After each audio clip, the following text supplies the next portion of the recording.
welcome to the second installment of the Ork Bomba Box to Battle series. We're on to part 4, detailing. For those who watched the first part of this series, you'll see that I've made some progress on my Dakajet. I haven't had a lot of time for hobbying over the last couple of weeks due to being the summer holidays and the kids being around and such, but I have managed to do a little bit of testing of some of the techniques I want to use. So you can see the most obvious one is I've got the checkerboard pattern going with a little bit of highlighting, as well as focusing on the chipping effect and a little bit of rust effect on the one wing here. So you take a better look at the wing. You see there's chipping all along the front, as well as along the metal pieces, as well as you can see right in that area there's some of the rust effect as well. I'm not quite 100% happy with the rust yet, but I'm going to see if we can prove that on video. But the chipping I'm quite happy with.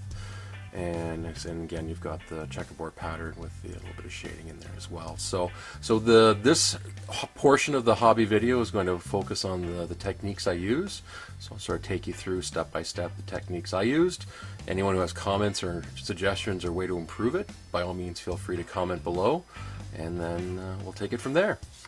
I'm going to start off using just some black paint. I used Vallejo Model Color Black.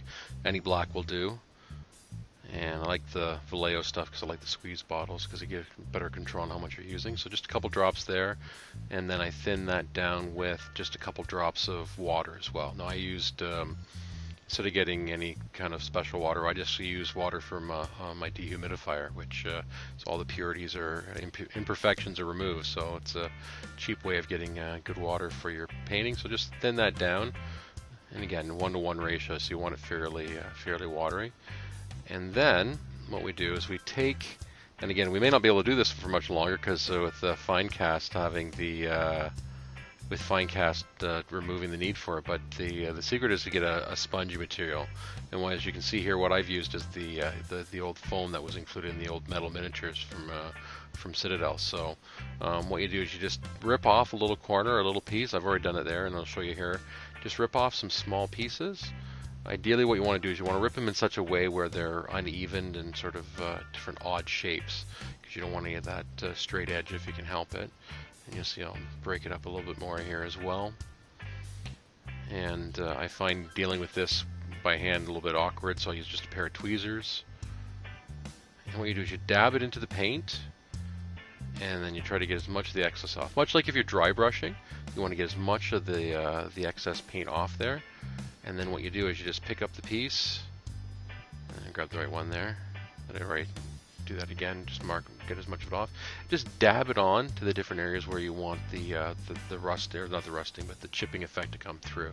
Because what you're doing is you're just laying down the initial base coat, so to speak.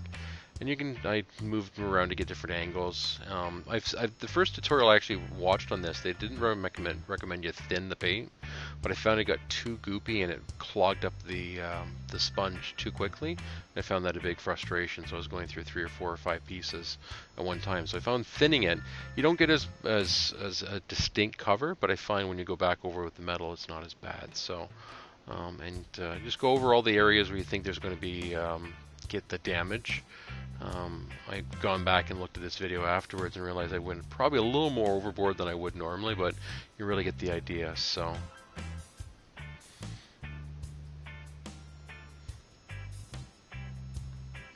and again, you can sort of drag it or pull almost like a brush as well if you want to get larger areas. And be careful to get as much of the paint out of that sponge as possible, because I find sometimes if you don't, you'll wind up just putting a huge glob down, and that's sometimes a pain to deal with afterwards.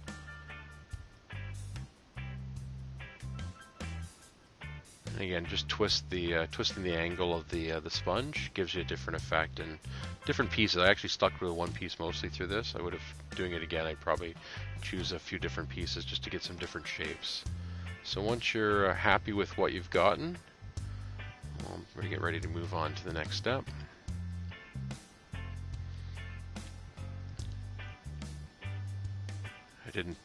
Wasn't going to inflict the entire wing on everyone, so I don't needed that one last little around the corner there.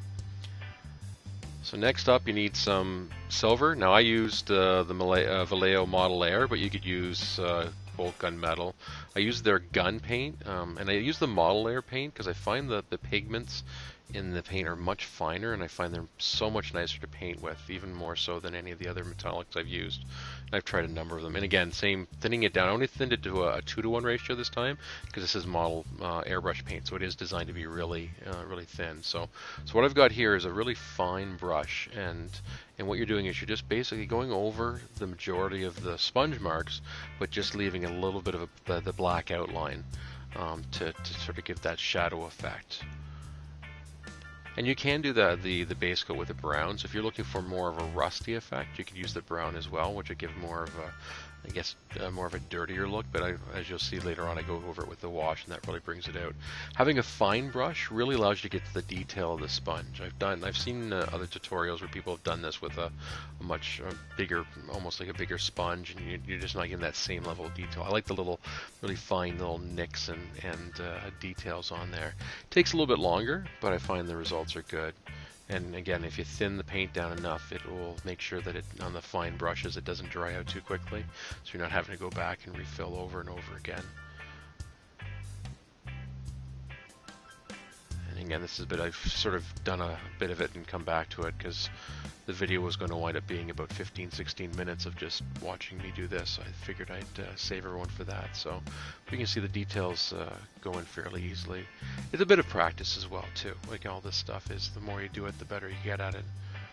I find if I had tried this maybe even a year ago, I wouldn't have been nearly as successful. But once you've done it a couple times, it actually the effects, for the effort that you're putting forth, the effects in my mind looks really good.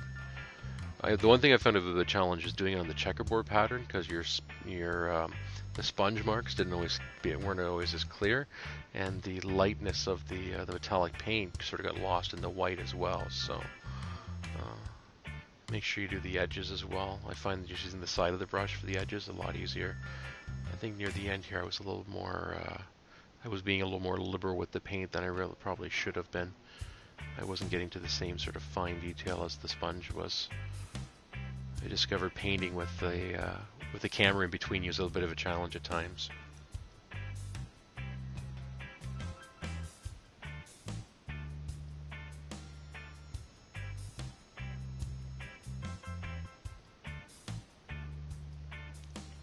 And the one thing I did too is where just sort of a reason why I like using the paint.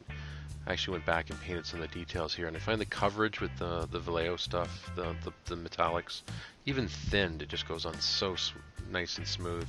I've had issues with some of the Citadel stuff in the past where I found it was too thick, and then when you thin it, it was hard to get the right consistency. The model layer stuff I find just is so nice. Even out of the bottle, it's so nice, and just a drop here just to get that extra bit of flow. For me, has been one of the best metallic paints I've used. And I've tried the Reaper and the P3s and the Citadel as well. So next up, we need a lighter metallic. So I went with the Model Air Chrome this time.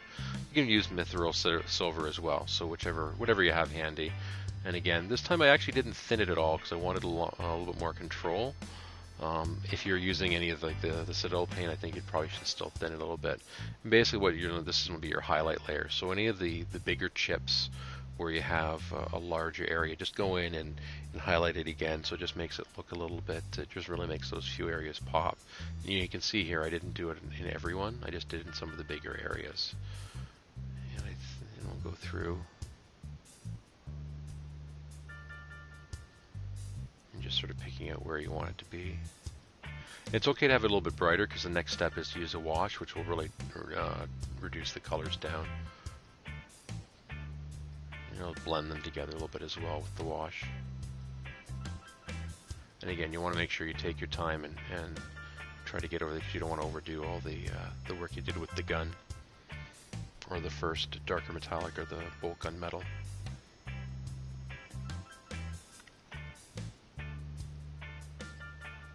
And you can tell a lot of it looks like just very random. I didn't necessarily I tried to focus on the areas where you'd see more wear, like on the front of the wing and on the side as well. But with practice, I think I've seen people have done this chipping effect where they've done a lot of it, where you can barely see any of the base coat left. In other cases where you've seen just a few pieces, a few of the key areas covered. So once you've got all the areas and you're happy with what you've done, then we'll move on to the wash.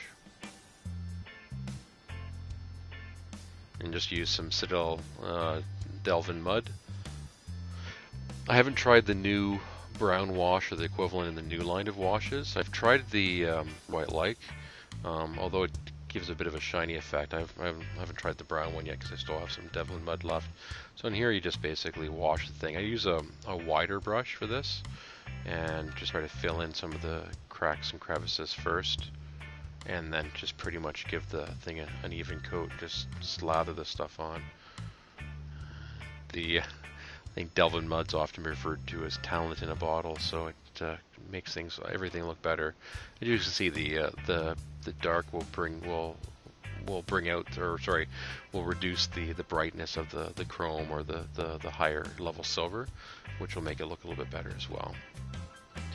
What I try to do is when I do this, try to push the excess ink into the crevices, just to give that extra bit of shading.